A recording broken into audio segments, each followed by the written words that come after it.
Okay, right, so 16 lessons I learned in business and how they can help you. So you'll see the connection with the 16, why there's 16 lessons.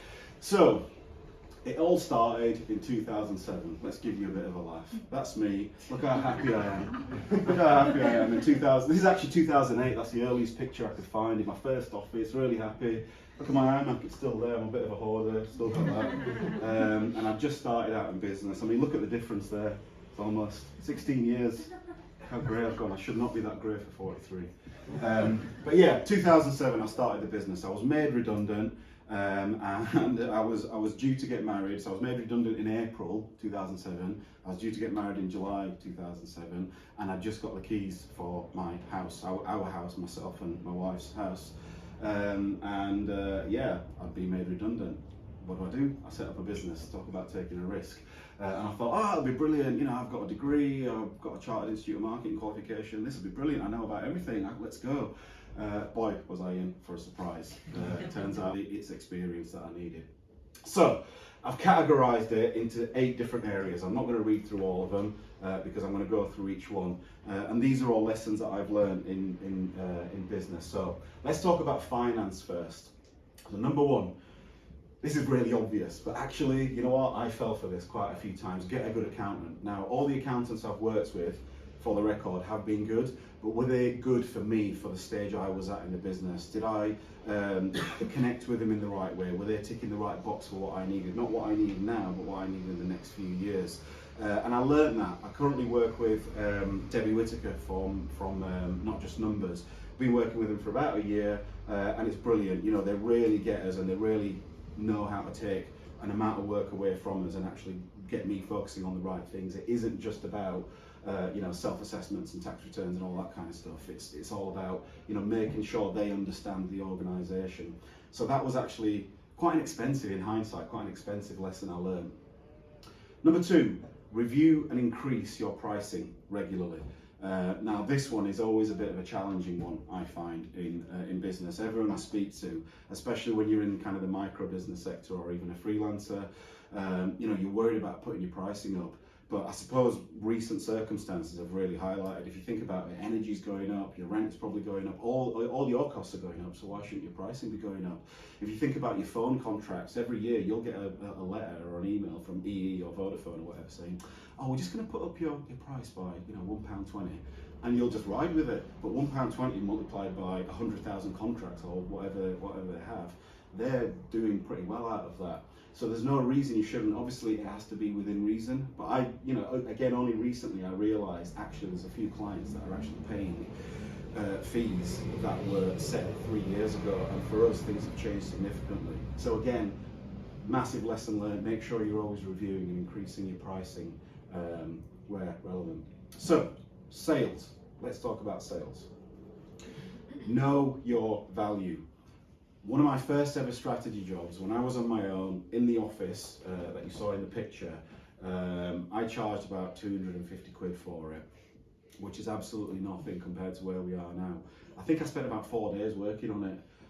I mean, that didn't even cover. I was just completely new to the whole thing, and I was trying to figure it out, and I was really passionate about it, and I wanted to do a great job on it.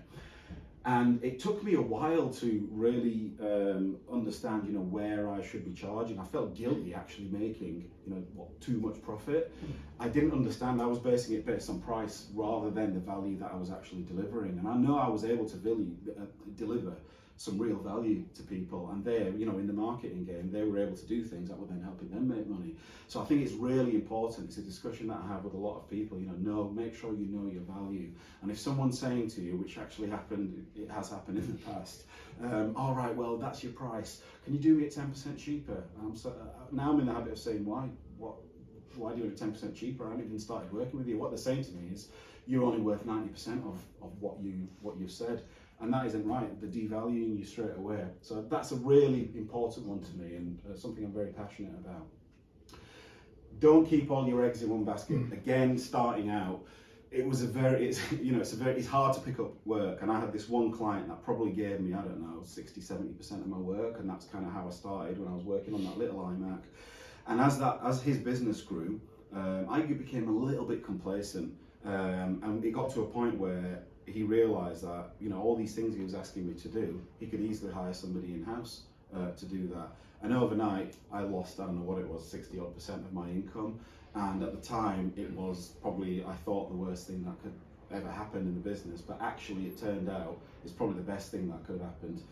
Because what it did was it gave me the shake-up that I needed, and it meant that I actually started restructuring the way I was doing stuff and getting out there and doing more networking and stuff like that. It's an easy thing to happen, and I think, again, you know, looking at the finances, it's important to review your portfolio of services or products just to make sure that you know, you're spreading the risk quite evenly. So that's number 4. Number 5, let's talk about networking. Say yes. Not all the time, but say yes. I'll tell you a story about this. I think it was about 2013, 2014. We used to be in an office just up the road from here. And there was something I was invited to, and I didn't know what it was. And I didn't really do as much networking then as I do now. And I almost wasn't going to go, and I thought, I don't know who this guy is. I don't know what the event is, and I really can't be bothered. I just want to go home and have a beer or whatever. But I thought, you know what, I'll go, let me go. I went along to it, and it was actually an event talking about introducing suppliers in the marketing game to a register for funding. So basically, just by being there, I signed up. I became a registered supplier for this funding. I think it was 50% match funding for, you know, if you get a website, then you get 50% off. We get paid the full fee, and then somebody, the government, council, or whoever, will sub the rest of it. That year, we had a record year. If I hadn't have gone to that, it might have been a completely different scenario. You know, we might have not existed. You know, and still to this day, we still have business from clients that we worked with. So the fundamental thing is, for me, it's the thing I always have to remind myself. I always think of this story when I'm feeling a bit lazy or I don't want to go somewhere. And I do say it to the team as well. You know, it's often I'll say, guys, oh God, you know, I'm really tired, I can't be bothered. And Simon often reminds me, saying, every time you say that, you come back really excited because something great has happened. So for me, the lesson there is just, you know, just keep pushing forward. Always say yes. Number 6, create a community of people to hold you accountable. So I have, over the years, I've had numerous little groups of people that I will speak to, and we hold each other accountable. And it's a great way to do it. You know, when you're in business and you're on your own, you know, the saying is it's very lonely at the top. It doesn't matter whether it's just you on your own or whether you've got 100 people or 5 people or whatever. It's good to have peers that understand you, and you can kind of work with them to listen to their challenges, and they can listen to your challenges. Again, that's something I find very, very, very valuable, and I can't recommend it enough. It's about finding the right people that work for you guys. Number 7, marketing. Something we know a little bit about. Marketing isn't an emergency service. Now, this is something that I preach, and we've written articles about it. We have people coming to us saying, I need leads, and I need them in 3 weeks' time, and I need 1,000 leads to sell these widgets. And I'll say, look, the amount of work that we actually have to do to get that, we're going to need X amount of time, and then we need to build it up and build a brand and all that kind of stuff.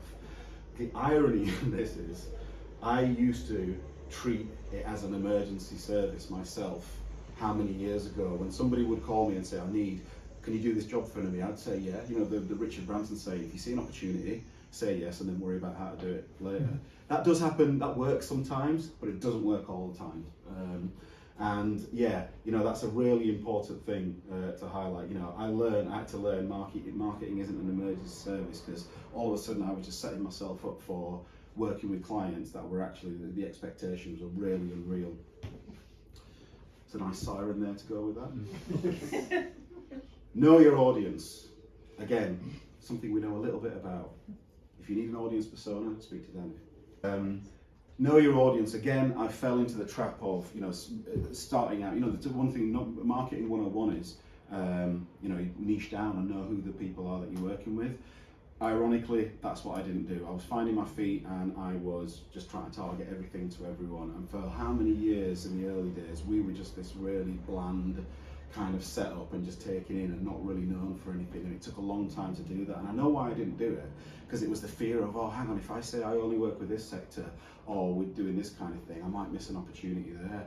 And you've got to overcome that fear. Again, it's just, you've got to just really kind of narrow down and go forwards with a specific thing. And if that audience doesn't work out, it's fine. You can just readjust and rejig and just keep moving forward. Strategy. Invest in a coach or a mentor or both. My coach is a chap called Andy Hartley from yeah. And Andy, I'd had numerous coaches before that, and Andy he wouldn't leave me alone. He really badgered me, and I was like, I don't need coaching, I've got a degree, I'm really clever, and I've grown up around businesses. No, I needed coaching. And for me, it's been the most invaluable thing ever. And he also coaches Danny and Simon, and he keeps us all on track. So again, it's something I find myself when I'm out networking and speaking to people. I'm often saying, do you have a coach? And if the answer is no, I'm saying, look, spend the money. It's not a cost, it's an investment. You're investing in your growth. So again, huge lesson learned. After fighting Andy, I eventually caved in and thought, why didn't I do this earlier? Don't stand still, especially in our game. The digital industry moves so quick. If you stand still and just sit back, you're going to get left behind. But that does also apply in any industry, not just marketing, because the reality is we all have to, in some way, shape or form, be involved in the digital arena. Whether it's your website or the way that your CRM works or your systems or anything like that, and it's moving so fast. You need to make sure you know what's going on. I always find it quite painful when I come across people and they're running this really old, archaic system and the way that they do things. And I think, you could stop and actually just bring things in that will make you twice as efficient and make you that much more profitable. And yeah, for me, I am guilty of standing still. I did used to do that a lot. The way that we're set up as a team now, there's an accountability around us where that cannot happen. But there were definitely lull points for me where I just thought, I just want to just keep delivering the same thing again and again. But the technology moves so fast, I learned that you can't do that. So that's number 10. Community. Yeah, give something back to the community. This is something that I really love doing. And if I'm honest, is it a lesson learned? Yeah, I suppose it is actually. But I was always keen on doing stuff. Over the years, we've done all kinds of things. This picture's from a fire walk that we did in November for Mind in Bradford, and that's how we initially met you guys and made Mind our charity for the year. Things like the Saltaire Festival's on this weekend. We did the branding for those guys as a pro bono job, and we've done all kinds of things for them over the years. It's just good to give back, and as I started doing it, I thought, actually, this is a good feeling. For me, that's kind of a big part of our purpose at Xpand, is make your mark on the world, do good things. And the beautiful, if you look at it from a commercial perspective, the beautiful thing around that is, Mind now uses for bits and pieces of work, paid work. Not the reason we did it, but it actually, from a commercial point of view, it works out really well as well. So, it's kind of like business karma, if you want to call it. Do good things and good things will come back to you. So yeah, people. Let's talk about people.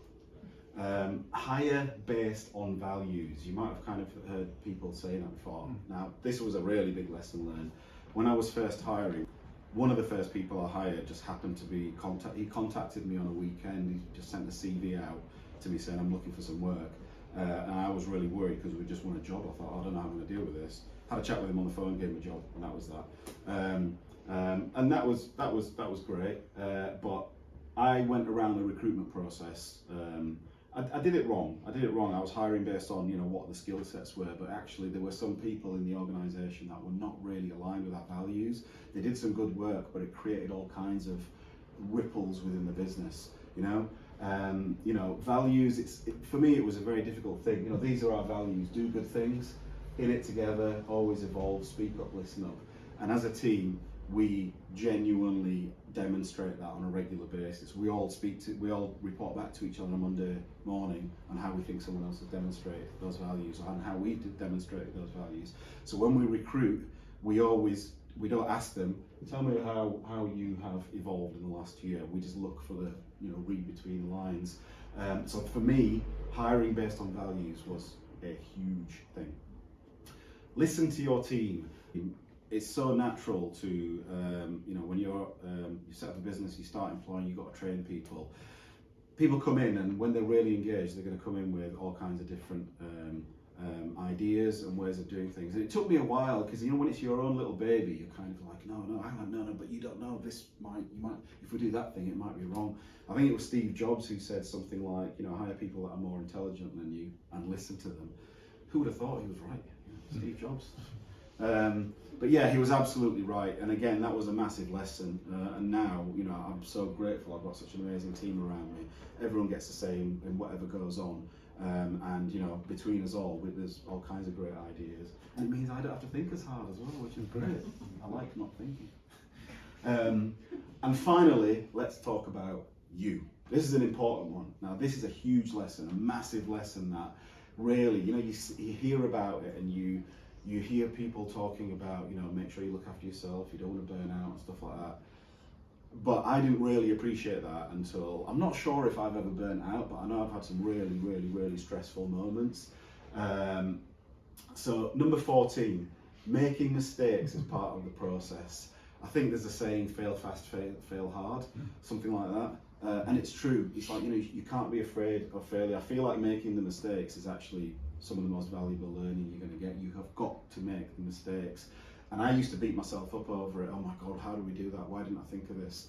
And then off the back of that, I used to get perfection paralysis. I used to think, no, this thing is not going to go out until it's absolutely perfect. But what's perfect to me is actually 80% of that is still good enough for the rest of the world, because it's your little baby, you're looking at all these little details. So making mistakes is part of the process. It took a long time for me to learn that one. Number 15, always review where you've been. I think that's an important one as well. They kind of talk about, journaling, gratitude, doing a diary for gratitude and all that kind of stuff. It's easy to naturally, I kind of feel like it's just almost in our human nature just to focus on the negative things, like, oh my God, this thing's so bad and that thing happened and I'm really stressed about it.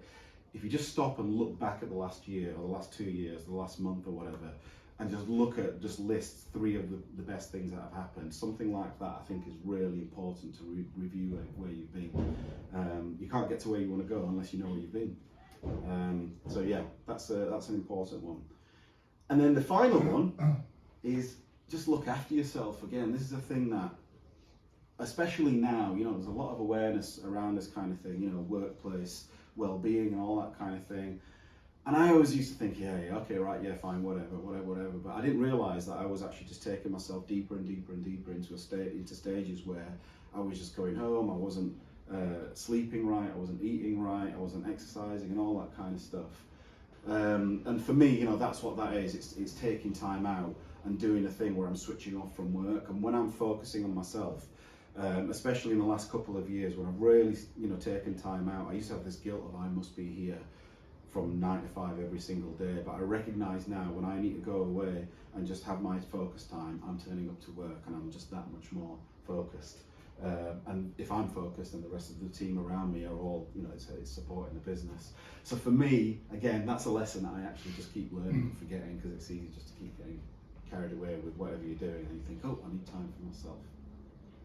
So, folks, 16 lessons I learned in business and how they can help you. That's the title of the talk. How they can help you. I haven't said anything about how they can help you. The reality is, well, that's up to you guys. Hopefully there's something in some of these snippets. There's a lot to talk through in 20 minutes. And hopefully there's something in that resonates with you guys that will hopefully be something you can take away. So, yeah, thanks guys. Any questions? What would you say is the most important thing that you've learned out of those 16 things? What do you think? Probably the last one. Yeah. To look after yourself, because when you set up in business, you just kind of think, right, I'm going to go at this and I'm going to do that thing. And when I look back, there were times when I really was just pushing myself way too hard, and I was stressing about stuff, and I would just, it was just upside down. And like I say, I think that's just a natural thing. It just kind of comes back to you, and we naturally stress about stuff. So I know when I'm looking after myself and I'm on form in this setup that we have as a leader, if I'm on form, then everyone else is kind of going to follow. But the great thing is having such a great team around me as well. When I'm not on form, sometimes they'll kind of carry the weight as well between them and between all of us, and we all move forward together. Thank you. guys.